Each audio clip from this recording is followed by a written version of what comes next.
ਜਿਹੜੇ ਦੰਦਾਂ ਦੇ ਕਹਿੰਦੇ ਸੀਗੇ ਦੰਦ ਦੁਖਦੇ ਹੈਗੇ, ਉਹ ਆਪਣੇ ਨਿੰਬ ਦਾ ਤੇਲ ਮਸੂੜਿਆਂ 'ਤੇ ਮਲ ਕੇ ਦੇਖ ਲਓ ਜੀ, ਇਹ ਵੀ ਠੀਕ ਹੈਗਾ।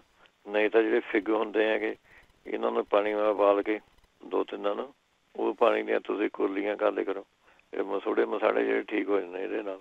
ਜਾਂ ਫਿਰ ਜਿਹੜਾ ਹਾਰਡ ਹੁੰਦੀਆਂ ਹਾਰਡਾਂ, ਉਹਨਾਂ ਦਾ 1 ਚਮਚਾ ਪਾਊਡਰ ਉਹਦੀ ਚਾਹ ਹੀ ਬਣਾ ਕੇ ਸ਼ਹਿਦ ਪਾ ਕੇ ਉਹ ਪੀਣ ਲੱਗ ਜਾਓ, ਇਹ ਵੀ ਆਪਣੇ ਮਸੂੜਿਆਂ ਨੂੰ ਠੀਕ ਕਰ ਦਿੰਦੀ ਹੈਗੀ। ਨਹੀਂ ਤਾਂ ਉਹਨੇ ਫਟਕੜੀ ਪੀ ਕੇ ਉਹਦੀ ਕੁਰਲੀਆਂ ਜਾਂ ਤੁਸੀਂ ਕਰ ਸਕਦੇ ਹੋ ਫਟਕੜੀ ਦੀਆਂ ਪਾਣੀ ਨਾਲ ਪਾ ਕੇ।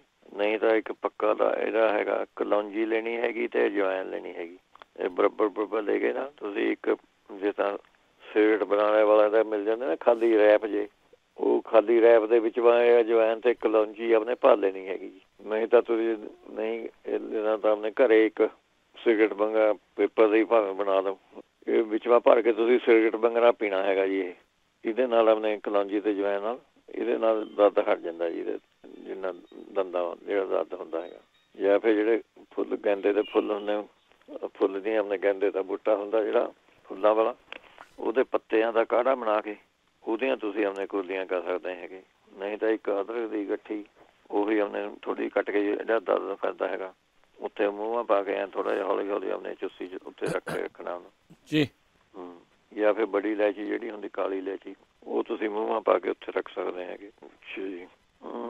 ਫਿਰ ਤੁਸੀਂ ਲੈ ਸਕਦੇ ਹੈਗੇ ਇਹਦੇ ਵਿੱਚੋਂ ਕੱਚਾ ਪਿਆਜ਼, ਤੁਸੀਂ ਹੁੰਦਾ ਉਹਦੀ ਦੰਦੀਆਂ ਵੱਢ ਕੇ ਥੋੜ੍ਹਾ ਜਿਹਾ ਉਹ ਮੂੰਹ ਰੱਖ ਕੇ ਉਹਨੇ ਮਾੜਾ ਮਾੜਾ ਚੱਬ ਕੇ ਉਹ ਥੁੱਕੀ ਚੱਲੋ, ਉਹ ਵੀ ਜੇ ਕੋਈ ਇਨਫੈਕਸ਼ਨ ਹੋ ਗਈ ਅੰਦਰ ਸਾਰੇ ਉਹ ਵੀ ਆਪਣੇ ਦੂਰ ਕਰ ਦਿੰਦਾ ਜੀ ਇਹਦੇ ਨਾਲ।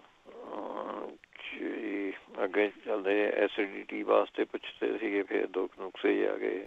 ਜੇ ਨੰਬੋਲੀਆਂ ਹੁੰਦੀਆਂ ਨਿੰਬ ਦੀਆਂ ਨੰਬੋਲੀਆਂ, ਉਹ ਮਿਲ ਜਾਂਦੀਆਂ ਮੇਰੇ ਖਿਆਲ ਇੱਥੇ ਤਾਂ, ਉਹ ਤੁਸੀਂ ਆਪਣੇ 2-3 ਨੰਬੋਲੀਆਂ ਹੀ ਤੁਸੀਂ ਆਪਣੇ ਸਵੇਰ ਨੂੰ 2-3 ਨੰਬੋਲੀਆਂ ਉਹ ਸ਼ਾਮ ਨੂੰ ਖਾ ਸਕਦੇ ਹੈਗੇ। ਫਿਰ ਅਨਾਰ ਦਾ ਜੂਸ ਤੁਸੀਂ ਲੈ ਲਓ, ਉਹਦੇ ਵਿੱਚੋਂ ਅਦਰਕ ਦਾ ਰਸ ਮਿਲਾ ਕੇ 2 ਚਮਚੇ ਉਹ ਤੁਸੀਂ ਆਪਣੇ ਪੀ ਸਕਦੇ ਹੈਗੇ ਇਹਦੇ ਵਿੱਚੋਂ। ਅੱਗੇ ਪੁੱਛਦੇ ਸੀਗੇ ਜਿਹੜੇ ਟੱਟੀ ਦੇ ਵਿੱਚੋਂ ਖੂਨ ਆਉਂਦਾ ਹੈਗਾ, ਉਹ ਤੁਸੀਂ ਲੈਣਾ ਹੈਗਾ, ਇੱਥੇ ਤੁਹਾਨੂੰ ਬਣਿਆ ਬਣਾਇਆ ਮਿਲ ਜਾਂਦਾ ਜੀ, ਬੇਲ ਦਾ ਮੁਰੱਬਾ ਕਹਿੰਦੇ ਉਹਨੂੰ, ਬੇਲ ਦਾ ਮੁਰੱਬਾ।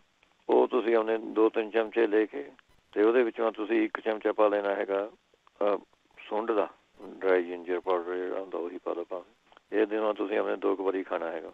ਜਾਂ ਫਿਰ 7 ਇਸਬਗੋਲ 2-3 ਚਮਚੇ ਇਹ ਦਹੀਂ ਦੇ ਵਿੱਚੋਂ ਮਿਲਾ ਕੇ ਖਾਣੇ ਹੈਗੇ ਜੀ ਤੁਸੀਂ। ਨਹੀਂ ਤਾਂ ਐਂ ਕਰੋ ਫਿਰ ਤੁਸੀਂ 50 ਗ੍ਰਾਮ ਤੁਸੀਂ ਲੈਣੀ ਹੈਗੀ ਰਾਈ, 50 ਗ੍ਰਾਮ ਲੈਣੇ ਹੈਗੇ ਆਪਣੇ ਮੇਥੀ, ਇਹਨਾਂ ਨੂੰ ਪੀ ਲੈਣਾ ਦੋਵਾਂ ਨੂੰ।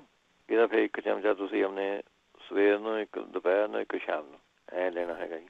ਜਾਂ ਫਿਰ 3 ਚਮਚੇ ਤੁਸੀਂ ਆਪਣੇ ਧਨੀਆ ਪੀਸਿਆ ਵਾ ਅਤੇ 3 ਚਮਚੇ ਵਿੱਚੋਂ ਮਿਸ਼ਰੀ ਪਾ ਲੈਣੀ ਹੈ, ਇਹ ਤੁਸੀਂ ਆਪਣੇ ਖਾਣਾ ਹੈਗਾ ਜੀ ਰੋਜ਼।